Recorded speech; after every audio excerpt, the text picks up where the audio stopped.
नमस्कार, जनमत देख रहे हैं आप। आपके साथ मैं हूं लावनी विनीत। जनमत यानी वो मंच जहां पर हम और आप मिलकर करते हैं उन खबरों की बात जो सीधे आपसे सरोकार रखती है, जो सीधे देश से सरोकार रखती है। और जब हम देश से सरोकार रखने वाली खबरों की बात करते हैं तो उसमें छिपी होती है राष्ट्र सर्वोपरि की भावना। तो इसी राष्ट्र सर्वोपरि की भावना के साथ आज जिस पहली खबर की बात हम जनमत में करने वाले हैं वो राष्ट्र को सजग कर रही है। और सजग कौन कर रहा है? सजग कर रहे हैं उत्तर प्रदेश के मुख्यमंत्री योगी आदित्यनाथ, जो एक बार फिर से लव जिहादियों के खिलाफ गरजे हैं, जिन्होंने हलाला सर्टिफिकेट के नाम पर ठगी करने वालों, जो कि राष्ट्र विरोधी हरकतों में भी लिप्त रहते हैं, उनको किस तरीके से आईना दिखाया है। स्पष्ट रूप से अपने शब्दों में हिंदू समाज को उन्होंने सचेत किया है, जागरूक किया है कि हिंदू समाज को ऐसे लव जिहादियों से नाम बदलकर हिंदू बहु बेटियों पर नजर डालने वालों से सतर्क रहने की जरूरत है। छांगुर, जो असल में जलालुद्दीन था, वो किस तरीके से धर्मांतरण का सबसे बड़ा पिशाच निकला, उसके बारे में भी विस्तार से बात करते हुए योगी आदित्यनाथ ने ऐसे कालनेमियों से सतर्क रहने की भी अपील की है और साथ ही साथ हिंदू समाज को एकजुट रहने का संदेश दिया है और स्पष्ट रूप से कहा है कि जब हिंदू सजग होगा, संगठित होगा, तो फिर ऐसे षड्यंत्र भी हिंदुओं के खिलाफ नहीं होंगे और इसीलिए इन षड्यंत्रों से सचेत रहना होगा। ये प्रहार क्या कहता है, आइए उन्हीं के शब्दों में सुनते हैं। देश के अंदर लव जिहाद और धर्मांतरण जैसी कुत्सित समाज विरोधी और राष्ट्र विरोधी गतिविधियों को कैसे प्रश्रय दिया जा रहा है, हम आज भी उसको देखने और समझने में थोड़ा सा अभी भी कोताही बरत रहे हैं। याद रखना, कालनेमी,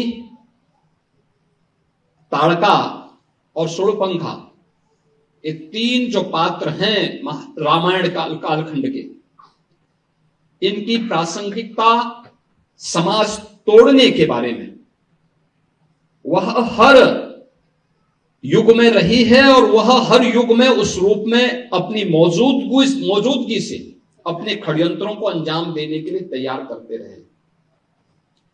हमें आज भी उस दुष्प्रवृत्ति से अपने को सचेत रखना पड़ेगा, जो भोली भाली जनता को बहकाने का काम कर रहे हैं, जो आपके परिवारों के अंदर घुस करके हिंदू बेटियों के साथ छल कपट करके, प्रपंच करके, खिलवाड़ करके करने का कुत्सित कार्य कर रहे हैं। आपने अभी देखा होगा कैसे छद्म नाम पर ये लोग कार्य करते हैं। वह छद्म नाम आपने अभी विगत दिनों देखा होगा, बलरामपुर जिले में, उत्तर प्रदेश के बलरामपुर जिले में जलालुद्दीन उर्फ छांगुर के षड्यंत्रों को आपने देखा होगा। किस रूप में वह व्यक्ति कालनेमी बनकर के उस पूरे क्षेत्र में षड्यंत्रों को अंजाम दे रहा था। तो ये प्रहार अपने आप में बहुत कुछ कह रहा है। ये हिंदू समाज को सजग कर रहा है, सचेत कर रहा है ऐसे षड्यंत्रकारियों से। आइए आगे बढ़ते हैं और अब आपको बिहार की राजनीति की तरफ लिए चलते हैं, क्योंकि विधानसभा चुनाव अब मुहाने पर आकर खड़ा हो गया है और इस बार महागठबंधन में जिस प्रकार का बिखराव देखने को मिल रहा है वैसा शायद ही कभी इतिहास में हुआ हो। सीटों को लेकर कांग्रेस, आरजेडी और मुकेश सहनी के बीच चल रहे त्रिकोणीय संघर्ष के बीच जेएमएम ने, यानी झारखंड मुक्ति मोर्चा ने, न सिर्फ इस तथाकथित महागठबंधन को छोड़ते हुए बिहार चुनाव न लड़ने का फैसला किया, बल्कि कांग्रेस और आरजेडी को इसके पीछे का जिम्मेदार बताया।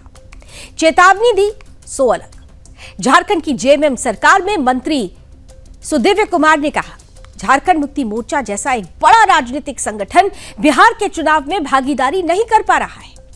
इसके लिए हम आरजेडी को दोषी मानते हैं और साथ ही गठबंधन धर्म का पालन नहीं करने के लिए सहयोगी कांग्रेस को भी दोषी मानते हैं। कुल जमा यह है कि गठबंधन की दरार देखते ही देखते काफी गहरी हो चुकी है। हालात ये है कि कई सीटों पर आरजेडी बनाम कांग्रेस और कई सीटों पर कांग्रेस बनाम सीपीआई है। मतलब महागठबंधन ने एक दूसरे के खिलाफ ही प्रत्याशी मैदान में उतार दिए हैं, जिससे एनडीए का काम आसान होता दिख रहा है।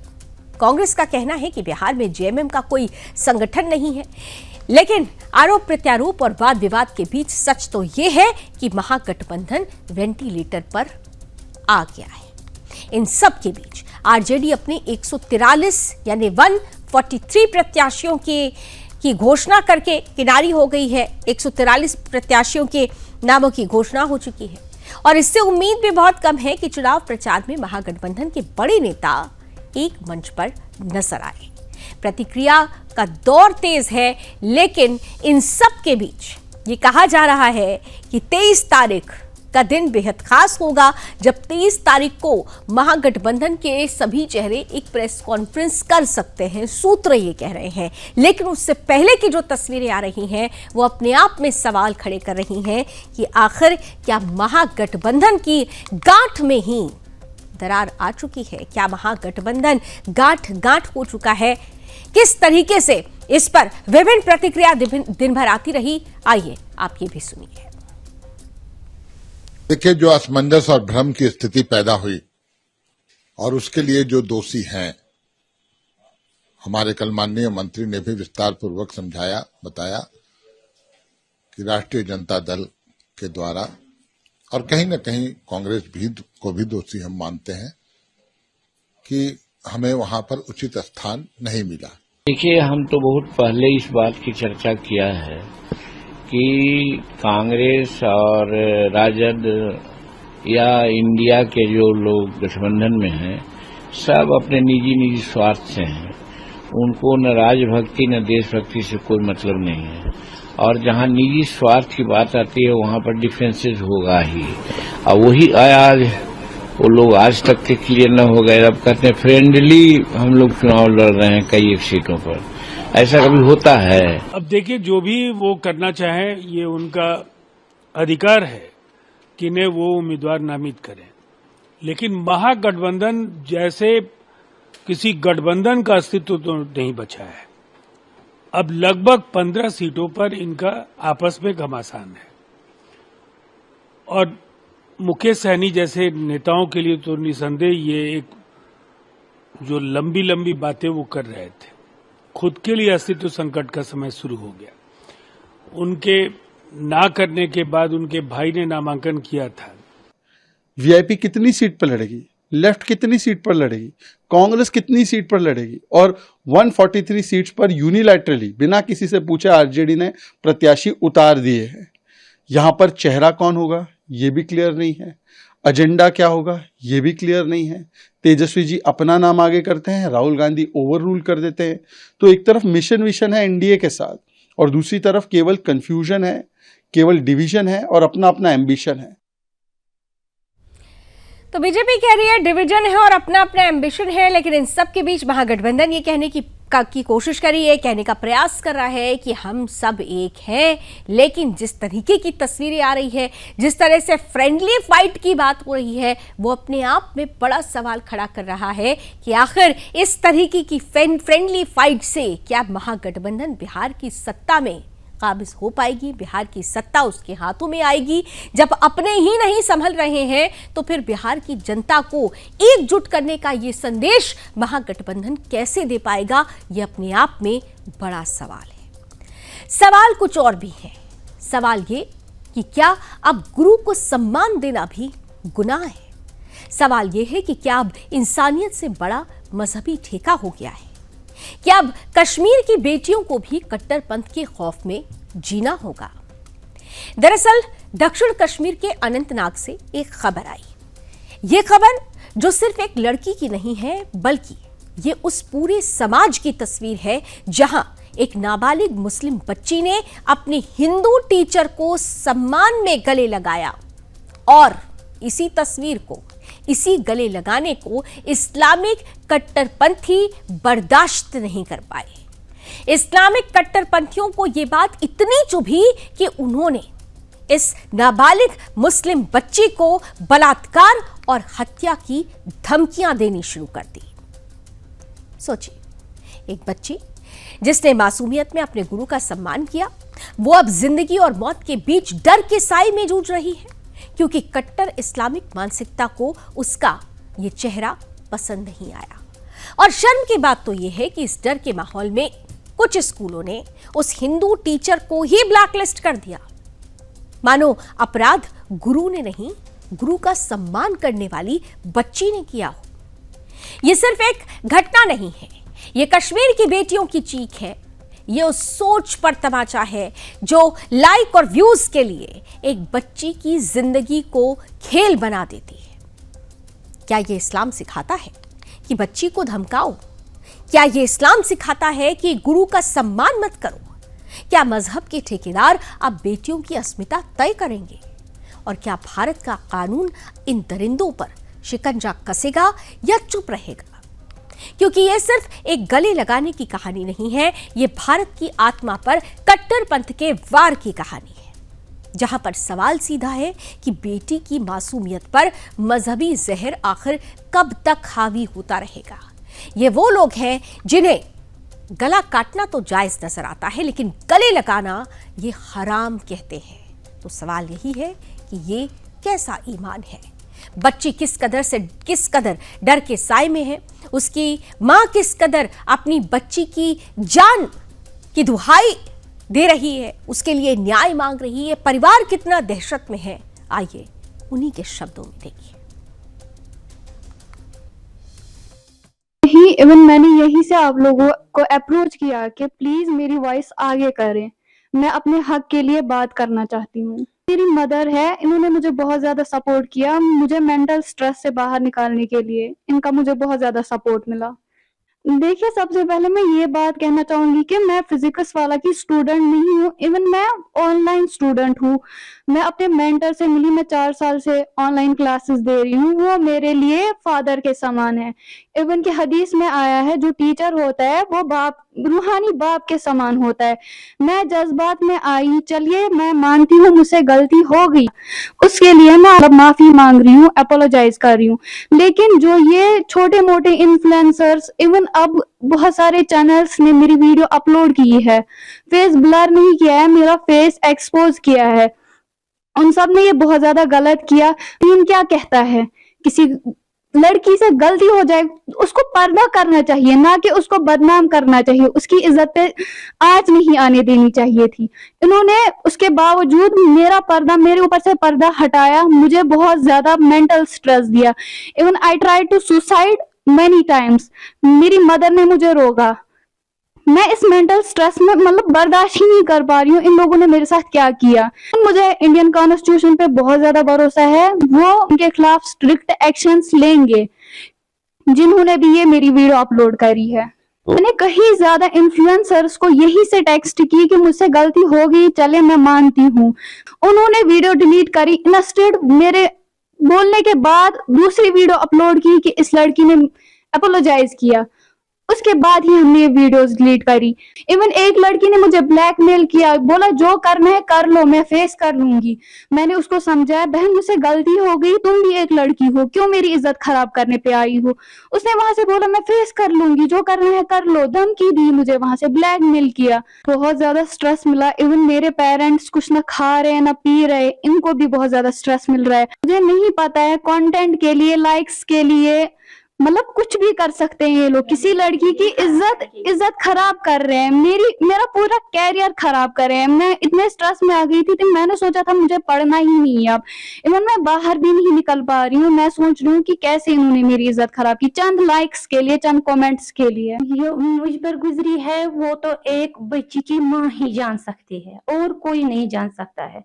लेकिन अब मुझे इतना अफसोस है कि अगर ये माइनर, इसका 2008 है डेट ऑफ बर्थ, ये माइनर में आती है, लेकिन उन्होंने बड़े बालिग होकर वो गलती नहीं है जो उन्होंने फिर किया है, इसके बावजूद वो गलती नहीं है।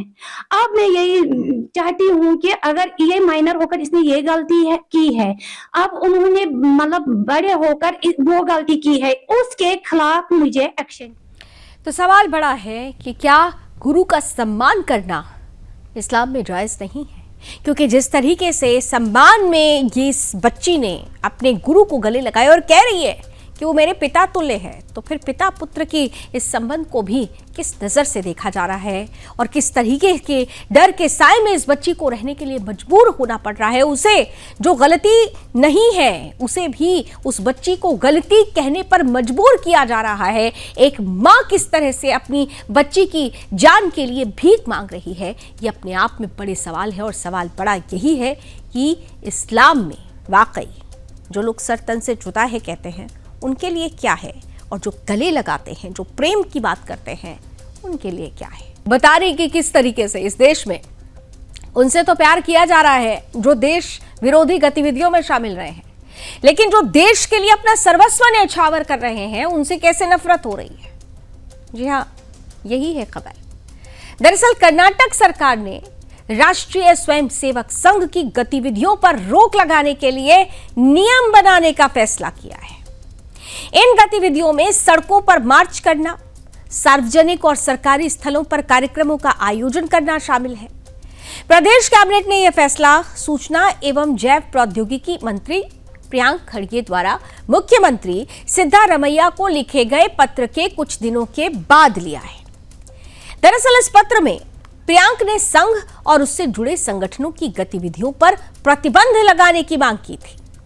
सिद्धारमैया सरकार ने इस मामले में भाजपा के किसी भी हमले का जवाब देने के लिए तत्कालीन भाजपा सरकार का 2013 का एक सर्कुलर भी जारी किया, जिसमें स्कूली परिसरों और उससे जुड़े खेल के मैदानों का इस्तेमाल सिर्फ शैक्षणिक उद्देश्यों के लिए सीमित कर दिया गया था। कर्नाटक में राष्ट्रीय स्वयंसेवक संघ की गतिविधियों पर कंट्रोल के लिए नियम बनाए जाएंगे। राज्य मंत्रिमंडल ने गुरुवार को यह फैसला लिया है। इन नियमों के तहत अब सार्वजनिक जगहों, सड़कों और सरकारी परिसरों में बिना अनुमति के पथ संचलन या शाखा नहीं लगाई जा सकेगी। कर्नाटक के सीएम सिद्धारमैया के बेटे यतीन्द्र सिद्धारमैया ने 14 अक्टूबर को राज्य में राष्ट्रीय स्वयंसेवक संघ पर बैन लगाने की मांग की थी। उन्होंने कहा कि आरएसएस की मानसिकता तालिबान जैसी है। तो वहीं कर्नाटक सरकार द्वारा आरएसएस पर प्रतिबंध लगाने के बाद भाजपा ने तीखी प्रतिक्रिया व्यक्त की है। भाजपा नेताओं ने इस आदेश को लोकतंत्र विरोधी और अभिव्यक्ति की स्वतंत्रता पर हमला बताया है।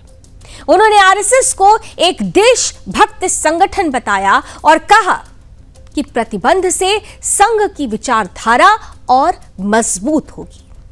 भाजपा ने सरकार से तुरंत आदेश वापस लेने की मांग की है। आज के कार्यक्रम में जिस तरीके की परिस्थिति ये बन रही है, संविधान के दायरे में जो होना चाहिए या सिर्फ राजनीति का यहां पर खेल नजर आ रहा है, यह बड़ा सवाल है, क्योंकि ये वही कर्नाटक की सरकार है जिसने पीएफआई पर किस तरह से पीएफआई को खुली छूट दी, कैसे कार्यक्रम हुआ करते थे, ये आपने देखा था। और जबकि पीएफआई एक प्रतिबंधित संगठन हो चुका है, राष्ट्र विरोधी गतिविधियों में राष्ट्रीय सुरक्षा के लिए यह आतंकी संगठन कितना खतरनाक था, हमने आपको इसकी हर एक तस्वीर दिखाई। लेकिन राष्ट्र पर, राष्ट्र सर्वोपरि की भावना के साथ मर मिटने वाली दुनिया की सबसे महत्वपूर्ण संस्था, स्वयंसेवी संस्था आरएसएस, उस पर बैन लग रहा है। पथ संचलन जो अनुशासन से जुड़ा होता है, पथ संचलन के साथ साथ जो विभिन्न कार्यक्रम आरएसएस के आयोजित होते हैं, उसमें राष्ट्र और राष्ट्रीय भावना की चेतना को जागृत किया जाता है। तो क्या कर्नाटक की सरकार यानी कांग्रेस को राष्ट्र सर्वोपरि की भावना और राष्ट्रीय चेतना का जागरण ये अखर रहा है? तो सवाल यही पूछा जाएगा कि पीएफआई से प्रेम तो आरएसएस से इतनी नफरत है कि उसे बैन कर दिया जाएगा। राजनीति चरम पर है। अब कांग्रेस से यह भी पूछा जा रहा है कि क्या यह हिंदू द्रोह नहीं तो क्या है, ये राष्ट्रद्रोह नहीं तो क्या है, इस पर राहुल गांधी क्यों चुप हैं, इसे लेकर भी राजनीतिक गलियारों में हड़कंप है।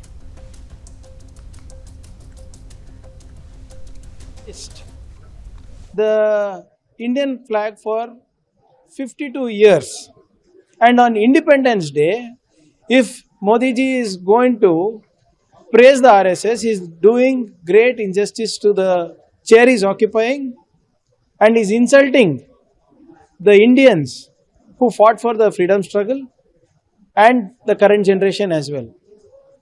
If really BJP thinks that RSS has worked for the upliftment of the people, let us have a debate, an open debate with any BJP leader on the contribution. राज्य में कोई तनाव पैदा करने की कोशिश करे और करने की जो सुनियोजित तरीके से तैयारी कर रहे हैं, तो सरकार को क्या करना चाहिए?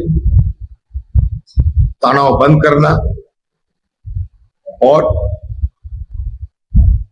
सारे कर्नाटक में भाईचारा की संपर्क बनाए रखना। तो इसलिए अगर कोई सरकार सोचे कि कोई ठोस कदम उठाना जरूरी है तो उठा सकते हैं, इसमें कोई नई बात नहीं है। आरएसएस क्या करना चाहते हैं बखूबी से कर्नाटक के आम लोगों को ये पता है। देखिए, कर्नाटक में सीधे तौर पर ये लोकतांत्रिक अधिकारों का हनन है और राष्ट्रीय स्वयंसेवक संघ के मार्च पर प्रतिबंध लगाना या उसको परमिशन न देना, ये किसी भी तौर पर जायज़ नहीं ठहराया जा सकता। मुझे पूरा विश्वास है कि न्यायालय न्याय करेगा और राष्ट्रीय स्वयंसेवक संघ का मार्च निश्चित रूप से निकलेगा। जहाँ तक कुछ लोग ये सोचते हैं कि संघ पर पाबंदी लगा दें या संघ पर रेस्ट्रिक्शंस लगा दें, तो ऐसा जिसने सोचा है अब तक उसका समूल नाश हुआ है। इतिहास इस बात का गवाह है। देश के अंदर देश के लोगों के प्रति निष्ठा से सेवा करने वाली संस्था, देश के अंदर देशभक्ति की जागृति की एक जोत जगाने वाली संस्था के प्रति इस तरह के बयान जो है अच्छे नहीं है। इससे स्पष्ट पता चलता है कि वो राजनीति से कितने प्रेरित रहे हैं। सवाल यही है कि कांग्रेस को कट्टरपंथ से प्यार है और राष्ट्रभक्ति से इतनी नफरत क्यों है। जिस नींव की पहली ईंट दशकों पहले सुदर्शन न्यूज के प्रधान संपादक धर्म योद्धा डॉक्टर सुरेश चौहान के जी ने अपने राष्ट्रवादी विचारों से रखी थी, आज वही विचार एक साकार रूप लेने जा रहा है। हम बात कर रहे हैं देश की राजधानी इंद्रप्रस्थ की। जी हाँ, वही इंद्रप्रस्थ जिसे लोग दिल्ली के नाम से जानते हैं, लेकिन अब दिल्ली नहीं, अब इसे इंद्रप्रस्थ कहिए, क्योंकि बहुत जल्द ही दिल्ली को अपना असली नाम, असली पहचान, असली अस्तित्व मिलने जा रहा है। और इसकी घोषणा की है बीजेपी सांसद प्रवीण खंडेलवाल ने। दरअसल विश्व हिंदू परिषद के एक कार्यक्रम में प्रवीण खंडेलवाल ने एक ऐतिहासिक घोषणा की। उन्होंने दिल्ली का नाम बदलकर इंद्रप्रस्थ करने का संकल्प लिया। खंडेलवाल ने कहा कि ये केवल नाम बदलने का विषय नहीं है, बल्कि भारत के सांस्कृतिक स्वाभिमान की पुनर्स्थापना है। अपनी भावनाएं व्यक्त करते हुए सांसद खंडेलवाल ने कहा कि ये विषय मेरे दिल के बहुत करीब है, क्योंकि मैं स्वयं इंद्रप्रस्थ की उन्हीं गलियों में पला बड़ा। और जब बात इंद्रप्रस्थ की होती है तो पांडवों की चर्चा अपने आप हो जाती है। इसी भावना को जीवित रखते हुए सांसद खंडेलवाल ने घोषणा की है कि वो अपने चांदनी चौक क्षेत्र में 5 पांडवों की भव्य मूर्तियां स्थापित करेंगे। तो वहीं विश्व हिंदू परिषद की ओर से दिल्ली का नाम बदलने के लिए मांग भी की गई है। दरअसल विश्व हिंदू परिषद ने दिल्ली का नाम बदलकर इंद्रप्रस्थ रखने की मांग उठाई और इसी कड़ी में दिल्ली सरकार में मंत्री कपिल मिश्रा को एक पत्र भी लिखा गया है। तो ऐसे में बहुत जल्द ही अब दिल्ली इंद्रप्रस्थ के नाम से जानी जाएगी, यानी वो पहचान जिन्हें मजहबी अतिक्रमण, मुगल अतिक्रमण के दौरान नष्ट कर दिया गया था, वही समृद्ध पहचान, वही समृद्ध गौरव, हमारा सांस्कृतिक स्वाभिमान हमें दोबारा मिले। इसके लिए अब कदम आगे बढ़ चुके हैं। ये मांग दशकों पहले ही सुदर्शन न्यूज के प्रधान संपादक धर्मयोद्धा डॉक्टर सुरेश चौहान के जी ने की थी। तो जो मांग हमने की थी अब उस पर मुहर लगते हुए, कदम उठते हुए, वो तस्वीर बदलते हुए बहुत जल्द हमारे सामने होगी। लेकिन एक बात जरूर है कि जब भी हम दिल्ली की चर्चा करेंगे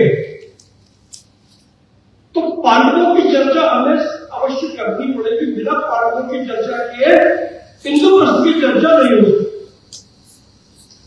दिल्ली को नाम इंद्रप्रस्थ किसने दिया? जब महाराजा धृतराष्ट्र ने विभाजन किया और पांडवों को वो बंजर जमीन दी, उसका नाम था खांडवप्रस्थ। तब योगेश्वर श्री कृष्ण ने पांडवों को सलाह दी कि इसको इंद्रप्रस्थ बना। इंद्रप्रस्थ यानी इंद्रलोक जैसा वैभव, इंद्रलोक जैसे सुख और इंद्रलोक जैसी समृद्धि। और वहां से ये इंद्रप्रस्थ शुरू हुआ। हालांकि मेरा ज्ञान बहुत अल्प है।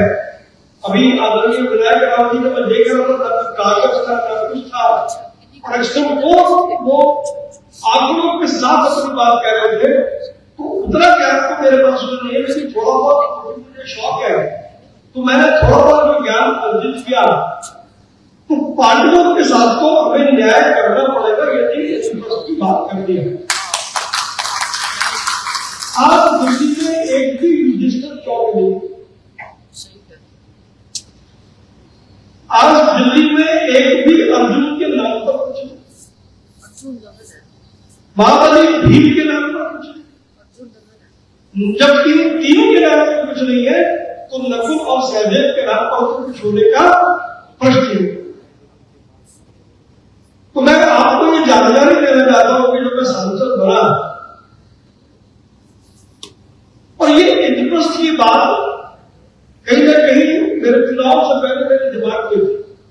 जब मैं चुनाव लड़ रहा था उस समय भी मैंने अपने एजेंडे में ये कहा था कि मैं चुनाव जीतने के बाद शाहजहानाबाद रीडेवलपमेंट अथॉरिटी का नाम बदल करके इंद्रप्रस्थ रीडेवलपमेंट अथॉरिटी। और मैं समय समय पर अपनी इस मांग को दोहराता हूं। पहले हमारी सरकार में थी, आज दिल्ली में हमारी सरकार है, तो मुझे भी बड़ी उम्मीद है कि आने वाले समय में जो आपने पहली जिम्मेदारी थी सुरेंद्र जी, उस बोर्ड का नाम तो मैं बदलवा करके होगा, ये मेरा संकल्प है। वो शाहजहानाबाद के नाम से ही मेरे चांदनी चौक की दुर्गति होगी। सदरकरण के नाम पर जो चांदनी चौक के साथ किया गया इससे पहली सरकार ने, उसकी पीड़ा वही जानता है जो आज भी उस पीड़ा को भुगत है। तो ये तो, और इसमें कोई बहुत लंबा समय नहीं जाने वाला। अगर हनुमान जी की कृपा रही तो 2025 के अंदर ही इस बोर्ड का नाम इंद्रप्रस्थ डेवलपमेंट बोर्ड होगा। मैंने रिसर्च टीम को कहा तो दिल्ली को बहुत जल्द मिलेगी उसकी अपनी असली पहचान, यानी दिल्ली नहीं इंद्रप्रस्थ। आइए अब आगे बढ़ते हैं, महाराष्ट्र के पुणे की बात कर लेते हैं, जहां शनिवार वाड़ा परिसर में हिंदुत्ववादी संगठनों का आंदोलन देखने को मिला। दरअसल शुक्रवार को इसी ऐतिहासिक शनिवार वाड़ा के भीतर कुछ मुस्लिम महिलाओं द्वारा सामूहिक नमाज पढ़ने का वीडियो सोशल मीडिया पर वायरल हुआ था। वास्तव में ये वही स्थान है जो पुरातत्व विभाग के अधीन है और ऐतिहासिक धरोहर के रूप में संरक्षित है। इसी के विरोध में आज पतित पावन संगठनों और कई हिंदुत्ववादी संगठनों ने आंदोलन किया। हिंदुत्ववादी संगठनों का कहना है कि इस नमाज के जरिए उस ऐतिहासिक स्थल को अपवित्र किया गया है, इसलिए वहां शिव वंदना और सामूहिक पूजा करके उस भूमि को पुनः पवित्र किया गया। आंदोलन में राज्यसभा सांसद मेधाताई कुलकर्णी भी शामिल हुई। उन्होंने कहा कि शनिवार वाड़ा के इस स्थल पर अब हर सप्ताह सामूहिक शिव वंदना का आयोजन किया जाएगा ताकि ऐसी घटनाओं की पुनरावृत्ति ना हो। दरअसल शुक्रवार को मुस्लिम महिलाओं द्वारा बिना किसी प्रशासनिक अनुमति के सामूहिक नमाज यहां पर अदा की गई थी। जिसके बाद स्थानीय हिंदुत्ववादी संगठनों ने इस पूरे मामले को गंभीर बताते हुए कहा कि जब यह स्थल पुरातत्व विभाग के अधीन है तो यहां धार्मिक आयोजन की अनुमति कैसे दी गई। उन्होंने इसे दिवाली के समय की सोची समझी साजिश करार दिया और संबंधित महिलाओं के खिलाफ कानूनी कार्रवाई की मांग भी की। वास्तव में संगठन का कहना है कि शनिवार वाड़ा जैसी ऐतिहासिक धरोहर की गरिमा और पवित्रता बनाए रखना प्रशासन की जिम्मेदारी है। उनका आरोप है कि जिस स्थान पर नमाज पढ़ी गई वहां पुलिस को विशेष चौकसी रखनी चाहिए ताकि आगे ऐसी किसी भी घटना को दोबारा दोहराया ना जा सके।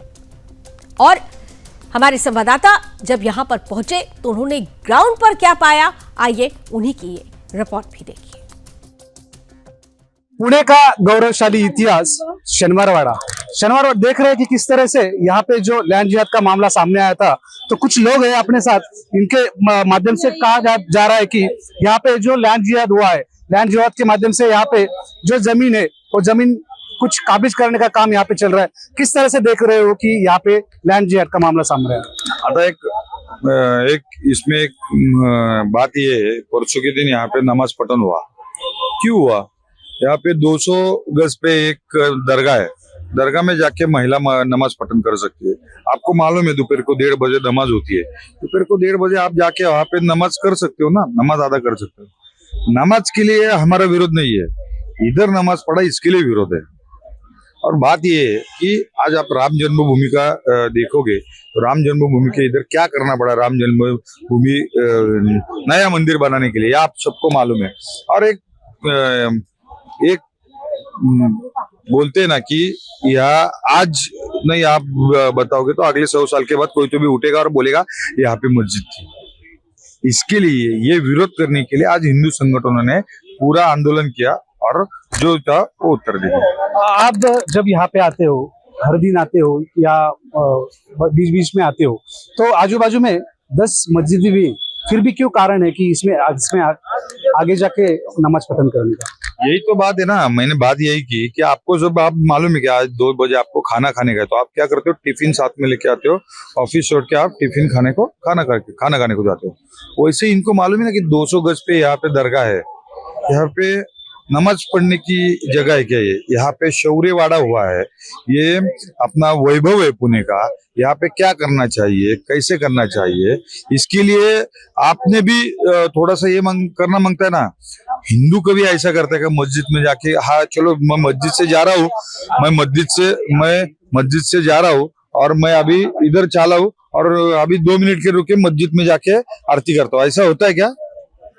बात ये है कि सर्वधर्म समभाव है ना, तो सर्वधर्म समभाव सभी दोनों जगह से होना चाहिए, यही बात है। देख रहे हैं कि किस तरह से इस जगह पे जो शौर्य का इतिहास है, मराठा साम्राज्य का इतिहास यहाँ पे माना जाता है। इस शनिवारवाड़ा में देख रहे हैं किस तरह से लैंड जिहाद का मामला सामने आ रहा है। कुछ लोग हैं हमारे साथ, किस तरह से देखते हो यहाँ पे जो लैंड जिहाद का मामला सामने आया है और अंदर जाके कुछ मुस्लिम महिलाओं ने नमाज पठन किया? जो आप जो बात कर रहे हैं वो 100% सही है।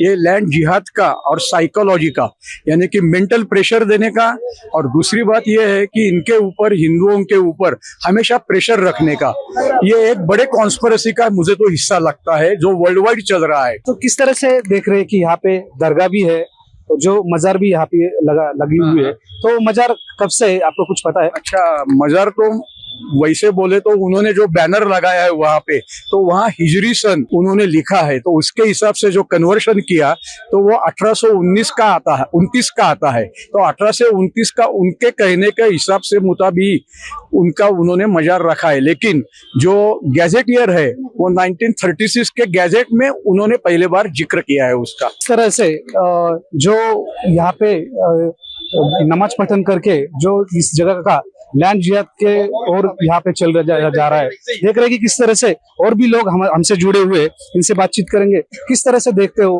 कि यहाँ पे जो शनिवार को नमाज पठन का कार्यक्रम हो गया है? ये हिंदुत्व का अस्मिता है, हिंदुत्व का एक प्रतीक है। और यहाँ पे कोई मुस्लिम महिला या कोई मुस्लिम पुरुष ने यहाँ आके नमाज पठन नहीं करनी चाहिए। अगर हम किसी मस्जिद के अंदर जाके अगर हनुमान चालीसा पढ़े तो आपको अच्छा लगेगा? अगर हम वो मुमरा के कोई मस्जिद में जाके आएंगे या कोई मदरसा में जाके आएंगे तो आपको अच्छा नहीं लगेगा। बात एक है कि अगर आपको ये देश शांत रखना है तो आपने ये ना हरकतें ऐसे नहीं करनी चाहिए। मेरा दूसरा सवाल ये है कि ऑपरेशन सिंदूर के दरमियान कुछ मुस्लिम महिलाओं ने पाकिस्तान के जो भी पुरुष है उनके साथ शादी की थी, उनके पुरुष वहां पे है और उनकी महिला है भारत पे है। तो मुझे बहुत मतलब डाउट है कि जो पाकिस्तान में जो रहने वाले जो पुरुष है उनकी महिला है यहाँ भारत में आके कुछ अस्थिर करने का अगर उनका प्रयास चल रहा है तो हम सब ये हिंदू लगा के ये होने नहीं देंगे। और बात रही कॉरपोरेशन चुनाव की, ये जो कल जो नमाज पठन का यहाँ पे प्रोग्राम हुआ है उनकी तरफ से, ये कोई पार्टी वाला एजेंडा नहीं है, ये कोई चुनाव का मामला नहीं है, ये मामला लैंड जिहाद का है। तो मुझे लगता है कि ये मुसलमानों ने इस पे रोक लगानी चाहिए, नहीं तो बात अगर आगे बढ़ेगी तो फिर मुसलमान भी खतरे में आ जाएंगे और देश में भी खतरे में आ जाएगा। तो हम हिंदुओं के द्वारा उनको एक अपील है कि आप इस ये जो भी हरकतें कर। तो हिंदू समाज ने स्पष्ट कर दिया है कि किसी भी हाल में किसी भी सांस्कृतिक धरोहर पर लैंड जिहाद बर्दाश्त नहीं किया जाएगा। जनमत में अभी बस इतना ही। देश और दुनिया की तमाम खबरों के लिए आप जुड़े रहिए सुदर्शन न्यूज के साथ। जय हिंद।